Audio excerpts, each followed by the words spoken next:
Mit Du kannst Zauberer hat die Kölner Band BAP im Jahr 1982 einen wirklich großartigen Song veröffentlicht. Das merkt man unter anderem auch daran, dass ihn heute, fast 40 Jahre später, immer noch sehr viele Menschen gerne hören und vor allem auch auf ihrer Gitarre lernen wollen.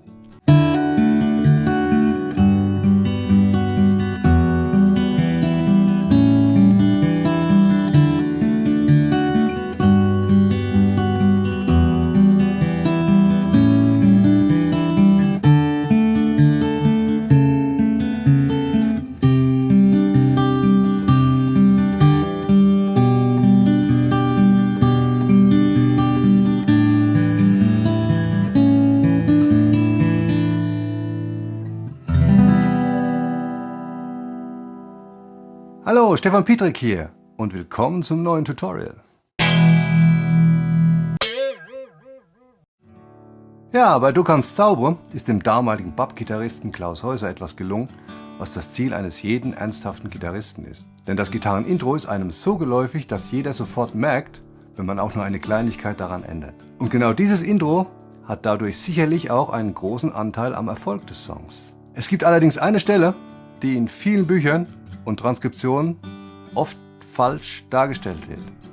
Eigentlich falsch dargestellt wird. Also eigentlich deshalb, weil es an sich ja richtig klingt, aber aus einem anderen Grund, den du später in diesem Video noch erfahren wirst. Ich fange mal der Reihe nach an. Die grundlegende Spieltechnik ist folgendes Folk-Picking-Muster.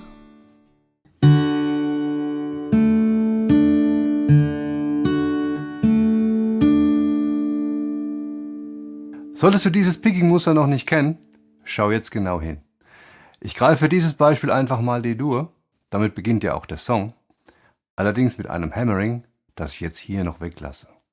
Erster Schritt, auf jede der Zählzeiten 1, 2, 3 und 4 spielst du mit deinem Daumen. Auf die Zählzeit 1 und 3 den jeweiligen Basston des Akkordes und auf die Zählzeiten 2 und 4 die G-Saite.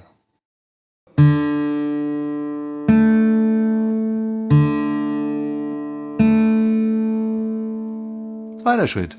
Auf die Zählzeit 1 zupft dein Mittelfinger gleichzeitig zu dem Bassdaumen noch die helle E-Saite.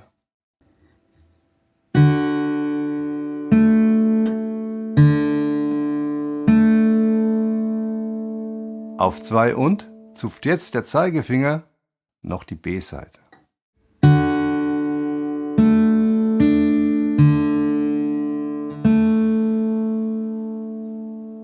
Auf die Zählzeit 3 und zupft jetzt der Mittelfinger wieder die helle E-Saite.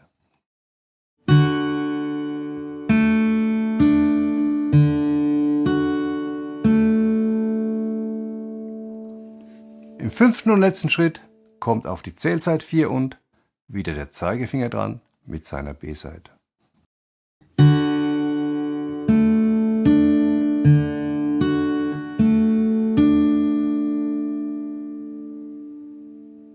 Jawohl, und jetzt das Intro, ein Takt nach dem anderen. Der erste Takt ist ein D-Dur und wir beginnen mit einem Hammering auf den zweiten Bund der E-Saite.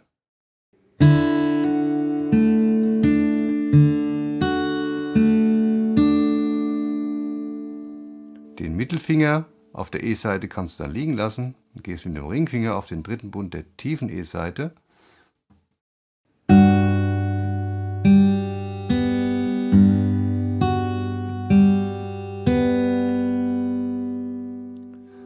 G Major 7.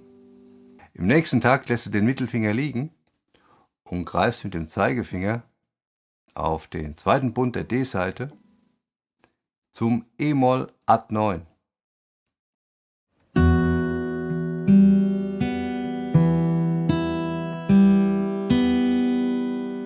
Den Mittelfinger hebst du auf die Zählzeit 3 und von der E-Saite ab.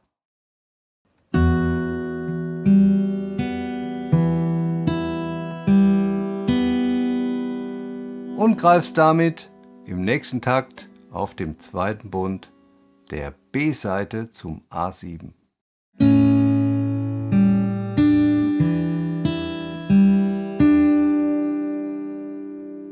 diesem Takt greifst du dann noch zusätzlich auf die Zählzeit 2 und mit dem dritten Finger auf den dritten Bund der B-Saite.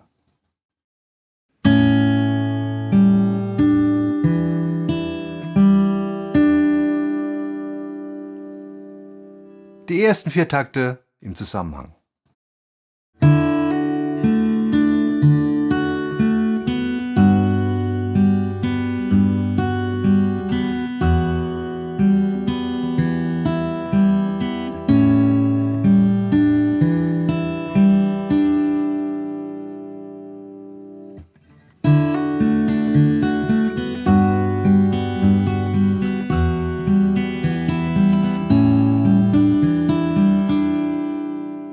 In den nächsten 4 Takten spielst du das gleiche nochmal.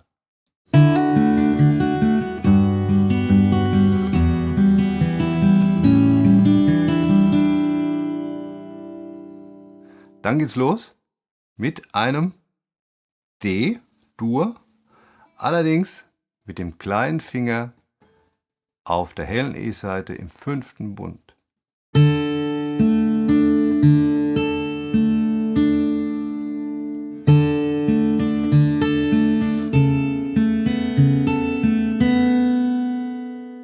Das ist genau die Stelle, die ich anfangs erwähnt habe, die in vielen Büchern eigentlich falsch dargestellt wird, weil Klaus Häuser spielt im ersten Takt natürlich dieses D, jeder kennt's.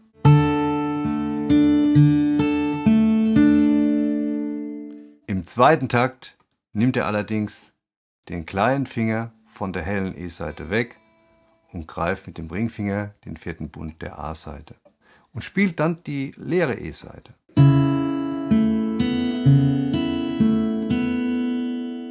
Wenn man sich jetzt aber die Aufnahme anhört, hört man trotzdem diesen Ton, der vom Klavier gespielt wird. Das helle A wird hier vom Klavier gespielt und nicht von der Gitarre. Jetzt stellt sich natürlich die Frage, was ist die bessere Version? Entscheide es einfach selbst.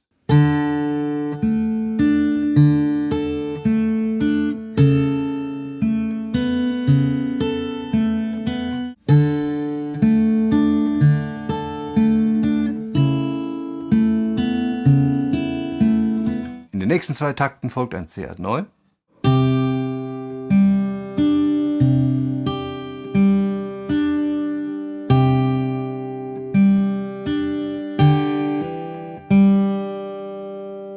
Im zweiten Takt dabei auf die Zählzeit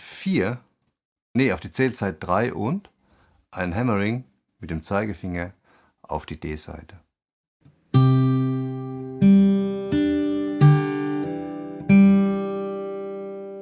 Einmal diese 4 Takte.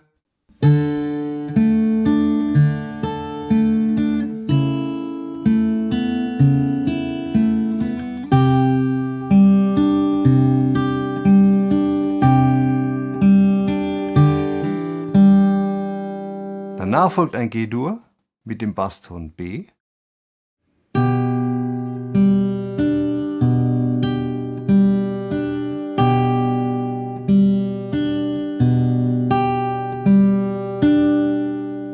Und ein A7 sus 4, Zeigefinger einfach auf den 2. Bund der D-Saite und den kleinen Finger entfernst du von der E-Saite, von der hellen.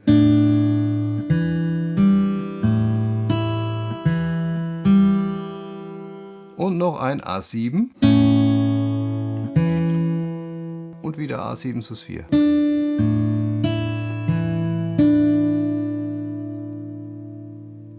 Die letzten 4 Takte noch einmal.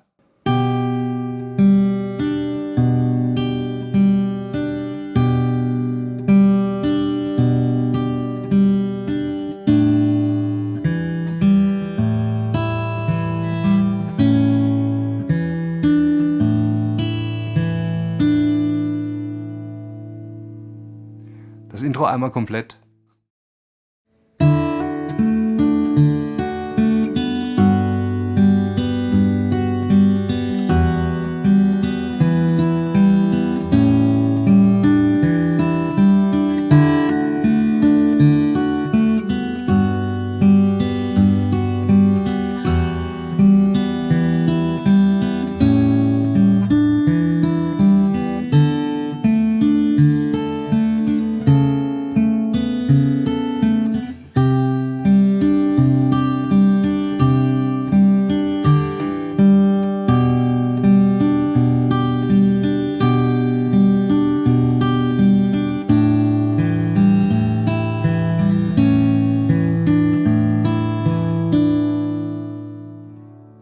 Refrain möchte ich nicht einfach nur von Anfang an die Saiten mit einem einfachen Rhythmus anschlagen, sondern die Begleitung etwas aufbauen. Ich finde, das passt mehr zur Stimmung des Songs. Hier macht es mal Sinn, mit den Fingern anzuschlagen und nicht mit dem Plektrum, einfach um gleich wieder in die Zupftechnik reingehen zu können, wenn dann die Strophe kommt.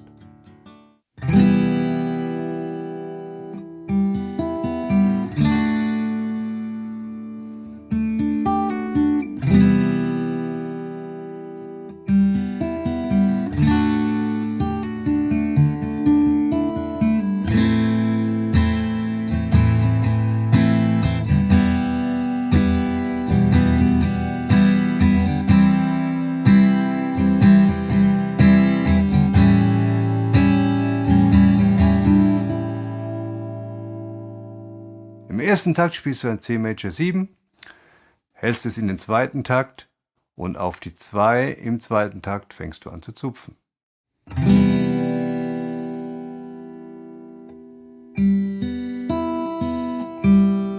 Das gleiche beim D.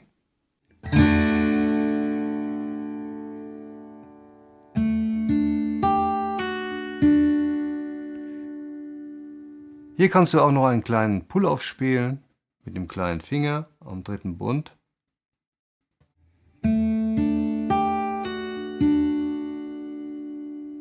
Danach wieder ein C Major 7.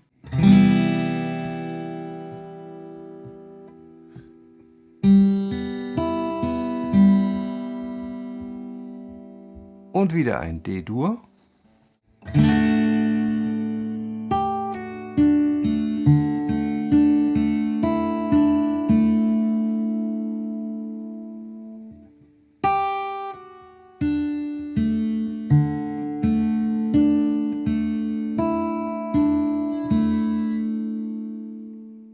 Und danach geht es dann in den Anschlag mit A-Moll, E-Moll, C und A7.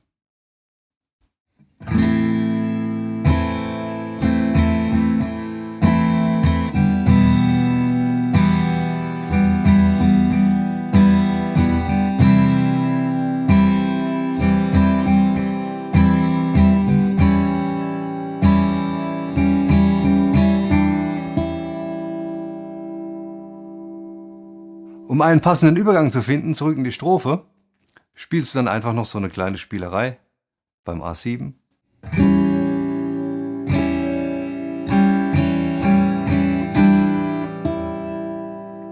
Dabei greife ich auf die Zählzeit 2 und des zweiten A7-Taktes mit dem kleinen Finger auf der B-Seite im dritten Bund, ein A7 sus 4, und zupfe dann auf die Zählzeit 4 und noch die helle E-Seite.